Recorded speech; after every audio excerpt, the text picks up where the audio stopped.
ମଦୁଆ ଯେ କାହାର ଗୋଟେ ବାପା, କାହାର ଗୋଟେ ପୁଅ, କାହାର ଗୋଟେ ଭାଇ, କାହାର ଗୋଟେ ଭଉଣୀ, ସମସ୍ତଙ୍କ ଘରେ ଡିଷ୍ଟର୍ବାନ୍ସ। ମୁଁ ଏଟା ଗ୍ୟାରେଣ୍ଟି ଦେଇ କହିବି, କାରଣ ମୁଁ ଯୋଉ ଲେବୁଲରେ ସମସ୍ତ ସାଙ୍ଗରେ ମିଶିଛି, ବହୁତ ଭଲ ଭଲ ଲୋକଙ୍କ ସାଙ୍ଗରେ ମିଶିଛି, ପୁରା ଝାଟିଆଠୁ ନେଇକି ବଡ ଯାଏ, ମାନେ ଯୋଉମାନେ ସୋ କଲ୍ଡ ବଡ ବୋଲି କୁହନ୍ତି ସେମାନେ ଭଲ ନୁହନ୍ତି, ବଡ ବି ନୁହନ୍ତି। ଆଉ ମଦୁଆଟା ବଡ କିନ୍ତୁ ନା ସେ ମଦୁଆ ତା ମାନେ ନିଶାରେ ମଦୁଆ, ତା ପୋଜିସନ ଭଲ ଥାଏ। ପୋଜିସନ ଟା ମଦ ପିଇବା ଯୋଗୁ ହେଇନି, ପୋଜିସନ ମଦ ପିଇବା ପୂର୍ବ କାରଣ ଯୋଗୁ ହେଇଥିଲା।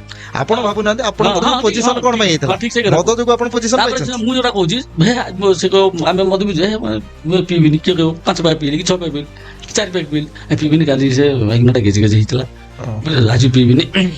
ସମସ୍ତଙ୍କ ଘରେ ସେଇ ସମସ୍ୟା, କେହି ତାକୁ ଓପନଲି କିଏ ଆସି କହୁନାହାନ୍ତି, ମୁଁ ଆଜି ଓପନଲି କହିଦଉଛି। ନିହାତି ଏଇଟା ଗୋଟେ ପ୍ରୟାସ, କାରଣ ମୁଁ ଏଇଟା ଏଇଥିପାଇଁ କହୁଛି, ଯୋଉମାନେ ଯୁବପିଢି ଯୋଉମାନେ ମଦ ପିଉଛନ୍ତି ସେମାନଙ୍କୁ ସମସ୍ତଙ୍କୁ ହାତ ଯୋଡ଼ି ରିକ୍ୱେଷ୍ଟ କରି କହୁଛି, ସମସ୍ତେ ମୋରି ଭଳି ମଦ ପିଇକରି ଆର୍ଥିକ ସ୍ଥିତି, ନିଜ ଚାକିରି, ନିଜ କ୍ୟାରିୟର, ନିଜର ପୁଅ ଝିଅ ପାରିବାରିକ ଡିଷ୍ଟର୍ବାନ୍ସ, ହଣ୍ଡି ଯଦି ଅଭ୍ୟସ୍ତ ମଦୁଆ ହେଇଗଲ